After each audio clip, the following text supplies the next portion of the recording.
नमस्कार। News room में आप सभी का स्वागत है। महाराष्ट्र के पूर्व गृह मंत्री अनिल देशमुख की ओर से राज्य के उप मुख्यमंत्री देवेंद्र फडणवीस पर लगाए गए गंभीर आरोप के चलते राज्य की राजनीति गर्मा गई है। हम आपको याद दिला दें कि राष्ट्रवादी कांग्रेस पार्टी शरद चंद्र पवार के नेता अनिल देशमुख ने अप्रैल 2021 में राज्य के गृह मंत्री के पद से इस्तीफा दे दिया था, क्योंकि मुंबई के तत्कालीन पुलिस आयुक्त परमबीर सिंह ने उन पर आरोप लगाया था कि वह पुलिस को शहर के होटल और बार मालिकों से वसूली करने के लिए कहते हैं। अनिल देशमुख गृह मंत्री पद से इस्तीफा देने के बाद लंबे समय तक जेल में भी रहे थे और जेल से बाहर आने के बाद वह राजनीतिक रूप से किसी बड़े पद पर नहीं है।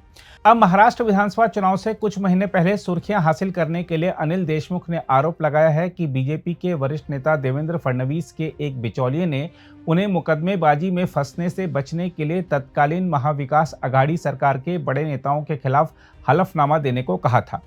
अनिल देशमुख ने कहा है कि तब विपक्ष में रहे देवेंद्र फडणवीस द्वारा कथित रूप से भेजे गए एक व्यक्ति ने उनसे भेंट की थी और उसके पास तत्कालीन मुख्यमंत्री उद्धव ठाकरे, उनके बेटे और तत्कालीन कैबिनेट मंत्री आदित्य ठाकरे, तत्कालीन वित्त मंत्री अजित पवार और तत्कालीन परिवहन मंत्री अनिल परब को फंसाने वाले कई हलफनामे थे। पूर्व मंत्री अनिल देशमुख ने मीडिया चैनल से बातचीत में दावा किया कि उस व्यक्ति ने उनसे कहा था कि उन्हें खुद को भावी मुकदमेबाजी से बचाने के लिए इन हलफनामों पर दस्तखत कर देना चाहिए, लेकिन उन्होंने ऐसा करने से मना कर दिया था। दूसरी ओर इन आरोपों को बेबुनियाद करार देते हुए उप मुख्यमंत्री देवेंद्र फडणवीस ने कहा, अनिल देशमुख को पता होना चाहिए कि उनकी ही पार्टी के नेताओं ने तत्कालीन मुख्यमंत्री उद्धव ठाकरे, शरद पवार या विवादास्पद पुलिस अधिकारी सचिन वाजे के विरुद्ध उनकी टिप्पणियों वाले कई दृश्य श्रव्य सबूतों के साथ मुझसे मुलाकात की है। उन्होंने कहा कि यदि मुझ पर झूठे आरोप लगाए जाते हैं तो मेरे पास इस सबूत को सार्वजनिक करने के सिवा कोई विकल्प नहीं होगा। बीजेपी नेता देवेंद्र फडणवीस ने साथ ही यह भी कहा कि अनिल देशमुख उस मामले में बरी नहीं हुए हैं जिसमें उन पर पुलिस अधिकारियों को 100 करोड़ रुपए जुटाने का निर्देश देने का आरोप है, वह बस जमानत पर बाहर है। इस बीच फडणवीस के समर्थन में उतरते हुए महाराष्ट्र बीजेपी अध्यक्ष चंद्रशेखर बावनकुले ने कहा है कि जिस दिन देवेंद्र फडणवीस ने उन पर दबाव बनाया उसी दिन उन्होंने एफआईआर दर्ज क्यों नहीं करवाई। भाई, जिस दिन आपको देवेंद्र फडणवीस जी ने दबाव बनाया, ऐसा आप बोल रहे, उसी दिन आपने उनके ऊपर एफआईआर क्यों नहीं किया? उसी दिन आप उनको आरोपी क्यों नहीं बनाए? किसने रोका था आपको? आप गृह मंत्री थे। गृह मंत्री पे कोई ऐसा दबाव डाल सकता है? ये महाराष्ट्र की संस्कृति नहीं है। बट झूठा कितना बोलना, इसमें आपको स्मेल आता है। 2-2.5 साल बाद बोलेंगे कि देवेंद्र फडणवीस जी ने मुझे ऐसा कहा था, वैसा कहा था, उन्होंने मुझ पर ऐसा दबाव डाला, और वो गृह मंत्री वो समय के। झूठी बातें हैं, जनता को कंफ्यूज करने के लिए, गुमराह करने के लिए एक और नैरेटिव तैयार कर जा रहा है।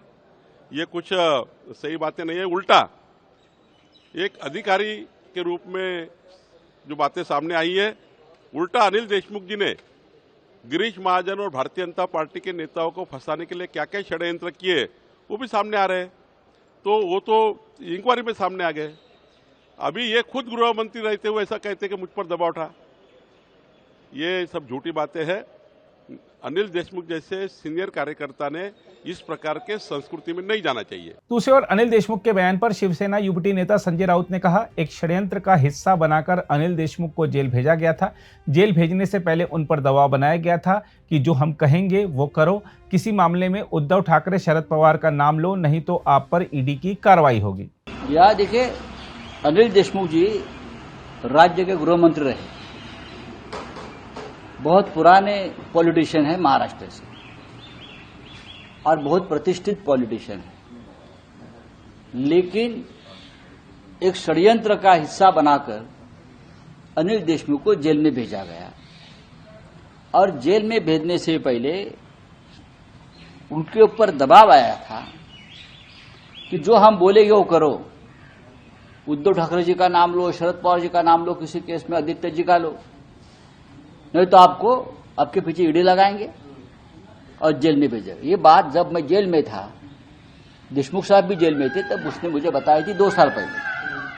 और बाद में भी ये बहुत बार सार्वजनिक मंच पर ये बात उसने कही है। बीजेपी इस प्रकार की हरकत कर सकती है।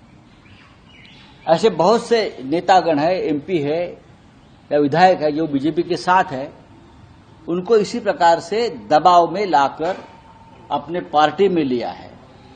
तो अनिल देशमुख जी की बात में दम है और सच है। वहीं शिवसेना युवती नेता प्रियंका चतुर्वेदी ने कहा है कि आज जो अनिल देशमुख कह रहे हैं वो गंभीर है। उन्होंने कहा कि यह इस बात का खुलासा करता है कि देवेंद्र फडणवीस के खाने वाले दांत अलग हैं और दिखाने वाले दांत अलग हैं। पैसे का इस्तेमाल हुआ, सत्ता बल का इस्तेमाल हुआ केंद्र से, एजेंसीज का दुरुपयोग हुआ, और आज जो अनिल देशमुख जी कह रहे हैं वो इतने सीरियस स्टेटमेंट्स हैं क्योंकि वो भुक्तभोगी हैं। उनको जेल में महीनों तक रखा हुआ विदाउट चार्जशीट, विदाउट एविडेंस, और आज जब वो कहते हैं कि मुझे फेक एफिडेविट कह रहे थे साइन करिए, जो कैरेक्टर असैसिनेशन कर रहे हैं, जो झूठे आरोप लगा रहे हैं, तभी हम आपको रिहा करेंगे। और स्ट्रेट वो आ रहा है देवेंद्र फडणवीस जी के ऑर्डर से, यानी वो एक एक्सपोज करता है कि फडणवीस जी जो दिखाते हैं, वो दिखाने वाले दांत और खाने वाले दांत की जो बात होती है, दिखाते हैं कि वो विजनरी हैं, डेवलपमेंट की बात करते हैं, महाराष्ट्र हित की बात करते हैं, वो सिर्फ अपने हित की बात करते हैं, अपने पक्ष के हित की बात करते हैं। और वो खुद रिकॉर्ड पे हैं जहां उन्होंने कहा हाँ मैंने ये पार्टियां तोड़ी हैं सरकार में वापस आने के लिए, खुद ऑन रिकॉर्ड हैं जहां कहते थे कि रात रात भर वो जाकर ये नेगोशिएशन करते थे, कहां कैसे जाएगा। आज जो सामने आया है वो दिखा रहा है किस स्तर तक भारतीय जनता पार्टी गिर सकती है सत्ता में आने के लिए। उनको महाराष्ट्र प्रेम नहीं है, उनको महाराष्ट्र की जनता से प्रेम नहीं है, उनको सिर्फ और सिर्फ एक धर्म रह गया है और सिर्फ एक प्रेम रह गया है, वो है सत्ता में कैसे आना है। और कैसे साम दाम दंड भेद एक बात कही जाती थी, चाणक्य कहते थे, ये लोग जो सस्ते चाणक्य आज बने हुए हैं वो इस तरीके की निम्न स्तर की राजनीति करते हैं। इस पे पूरी तरीके की इन्वेस्टिगेशन होनी चाहिए। अगर आप भी लेना चाहते हैं देश दुनिया की तमाम जानकारी तो आज ही सब्सक्राइब करें हमारे चैनल को। साथ ही नीचे दिए बेल आइकन को जरूर दबाएं ताकि हर अपडेट आप तक पहुंच सके।